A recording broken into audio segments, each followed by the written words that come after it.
when we talk about the Karnataka elections, the civil society organization, they have actually played a key role in the victory of Congress in Karnataka. But I have read in some of your articles the congressization of these civil societies. So is there any danger attached to it? I will take some 2 minutes or 3 minutes more to answer this question. Okay. To start with, the civil society initiative was very welcome. They are more active than the previous elections. So they have contributed to the overall atmosphere which became anti-BJP in this election, and their contribution is there.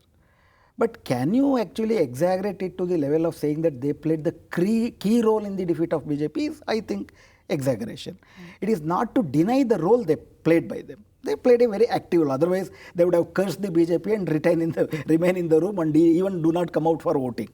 No, this time they went to villages. They did some work, and that is a good work, and they should multiply it in the coming elections. But what are the basic reasons for the defeat of the BJP in this election? Unless we don't understand that, we cannot understand the role of civil society or the challenges we have before us. In the sense, the very first reason for the defeat of BJP is BJP itself. Because of their misrule, the anti-Muslim hatred they actually breeded in day in, day out, hijab, halal, the Muslim reservation thing, everything. It actually, the Muslims were in a very, very difficult situation. In fact, the two communities, they comprise almost, say, some 25% of the Karnataka population. They heaved a sigh of relief when the BJP was defeated, was Muslims and Dalits, and also women for that matter. Though they had completely alienated these sections of the people because of their policies, which was very much anti-constitutional and anti-Muslim. And this time, Dalits, as a whole community, they have tactically voted against the BJP. Muslims have strategically voted against the BJP, and this comes to around 30 to 35%. And the whole Karnataka population, in that sense, had suffered through rising prices and all those, this gas price, for example. They were actually reeling under the stress of the price rise, etc., inflation, etc. Then the government did not come to their rescue. You had 2 years of COVID. Government was totally insensitive and actually uncaring, irresponsible. That they have seen through their experience. So there was a kind of built-up sentiments against the BJP, and none of us, none of the media people, even being a columnist, even me, did not gauge the kind of anti-BJP sentiment that the people had. It was a wave, actually, anti-BJP wave was there. So this is the first reason. First reason is BJP's maladministration. Second reason is the strategic voting of the Muslims. Third is the tactical but a community-based voting of the Dalits. Fourth is the Congress, very unusually, they were very smart this time. That pay 40%, pay CM, etc., 40% corruption, and their collective leadership and also a consistent campaign. This is unusual. They were actually smart this time. So this also helped the whole scenario. These are the basic reasons. In this situation, civil societies, many civil societies, among them, Idelu Karnataka is also one, there was Bahutva, there was many other institutions, civil society organization, they came together and they also contributed through social media, and to a limited extent they also went to some constituencies to help the people to see that BJP is problematic, etc. So that is their contribution, that is good contribution, but you cannot say it was the key contribution. I don't think even they are saying that. But when I say that there is a problem of Congressization, that again we have to go back to the kind of predicament of the people's movement that Karnataka is passing through. Not only Karnataka, whole of India, there is a kind of drop, there is a kind of regression in the people's movement that we had witnessed. At least Karnataka had witnessed a very, very vigorous, rigorous kind of people's movement during 70s and 80s, which brought Gundu Rao government, actually they had to resign, etc. That was the time when there was a kind of narrative of the constitutional values which was percolated down to the villages. Now there is an absence. One statistics that can grasp this is, if you analyze the kind of the votes that the left parties are getting in Karnataka, we have Communist Party of India and Communist Party of India Marxist, CPI and CPM.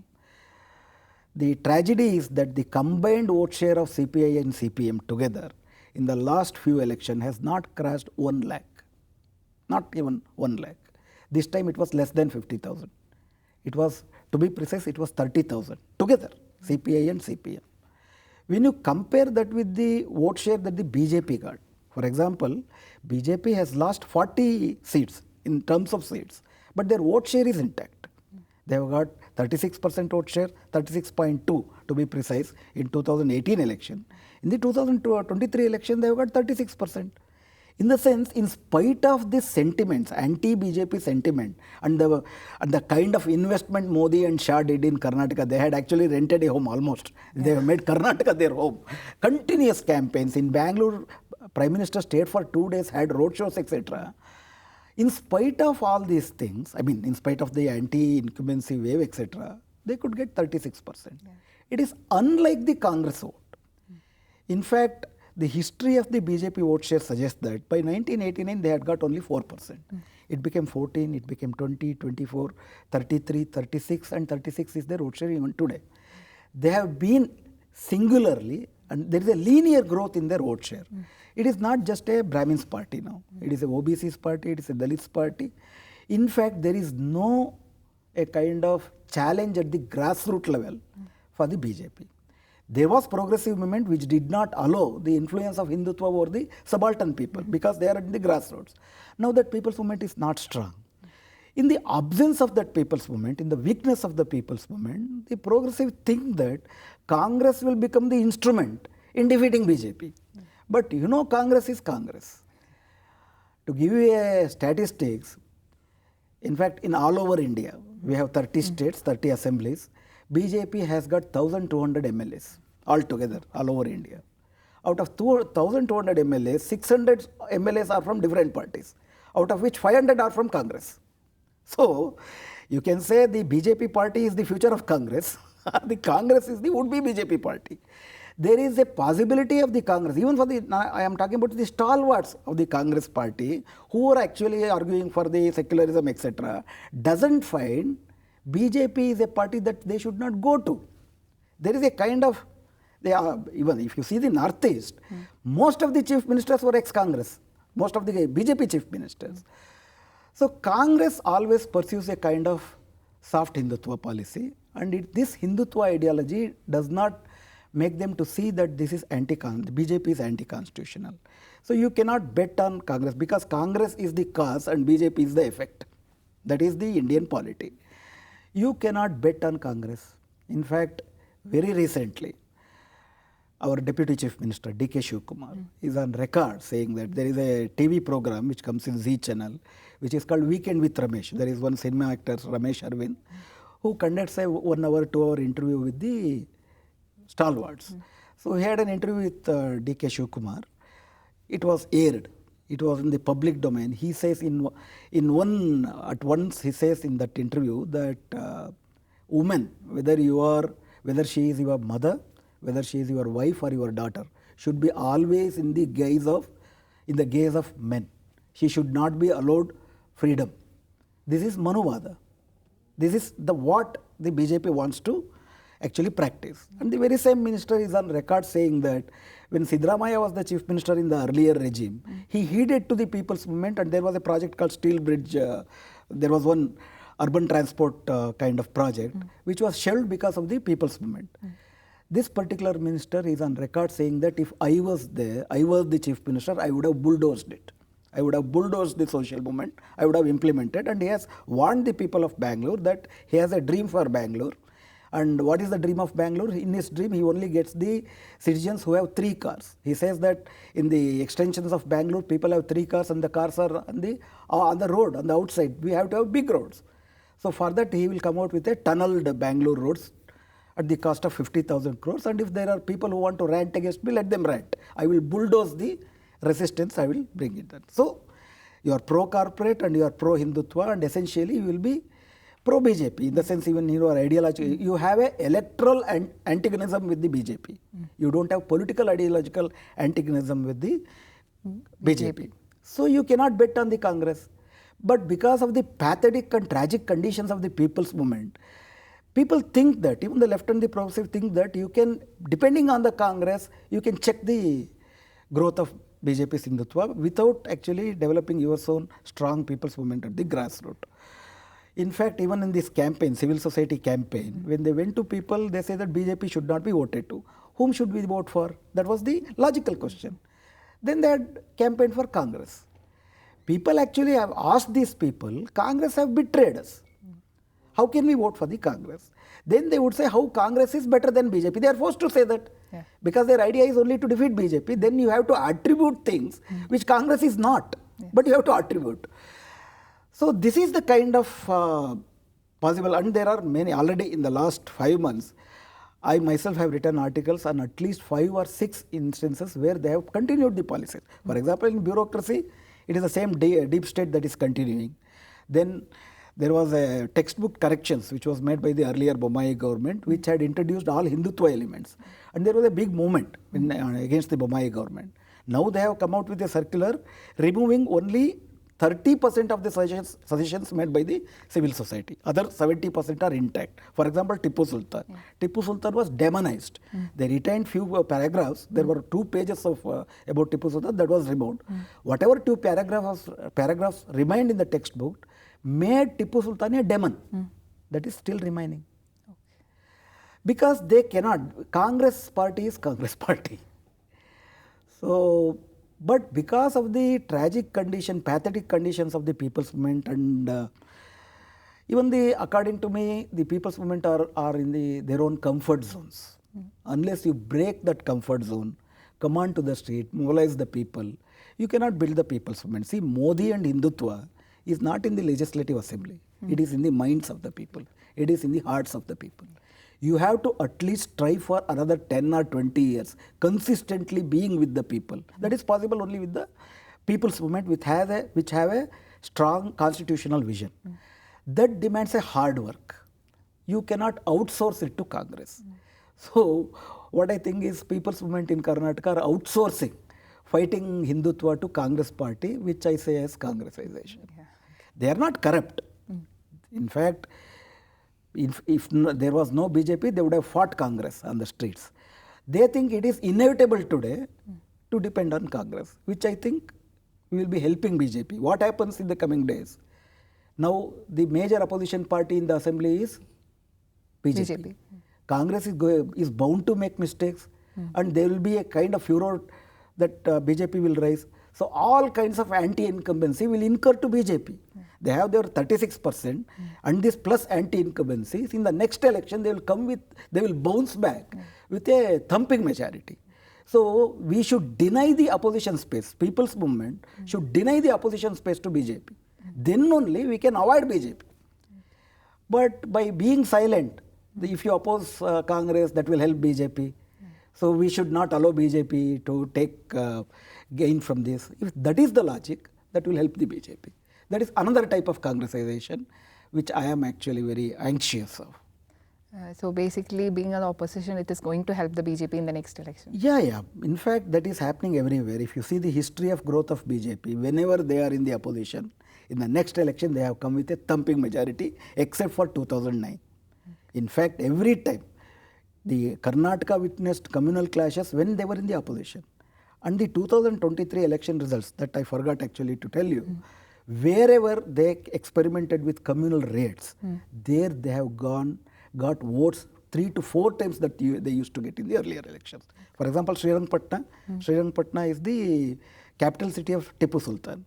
There they are consistently trying to communalize the whole situation.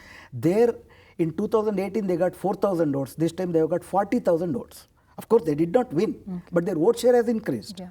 Udupi, for example, this whole hijab thing actually started from Udupi. In fact, people's movement had demonstrated in big way. That was called a Sahabal way kind of congregation where we did that.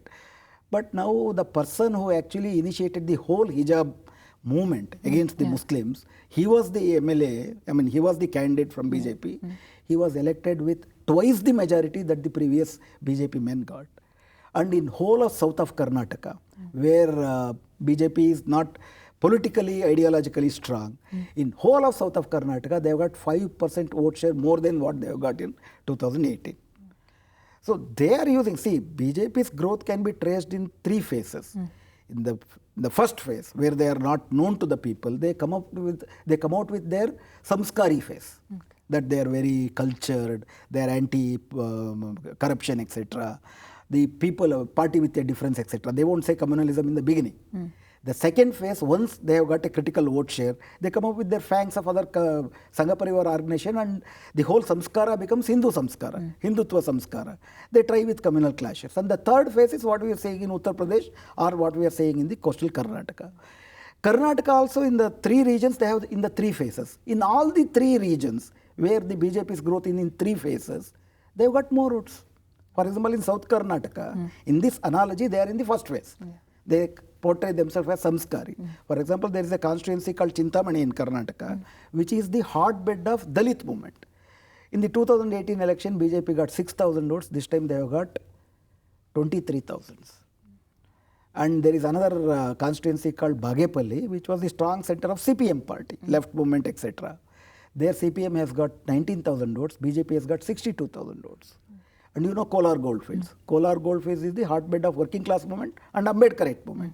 There CPI got 900 votes, CPM got 1,200 votes, and BJP got 30,000 votes. Of course, Congress won the seat there, but nevertheless, BJP's vote share is increasing. Yeah. Why? Because this is the crucial question. BJP has a vision. Sangha Parivar has a vision for this country that they want to make it Hindu Rashtra. And they know what is cultural and political dimensions of Hindu Rashtra. Election is one part of their grand scheme. They don't mind if they lose election. They will continue with their propaganda at the cultural, ideological, political sphere. And in that sphere, you have at least electoral animosity with the other parties. In the social, cultural regime, there is no challenge there.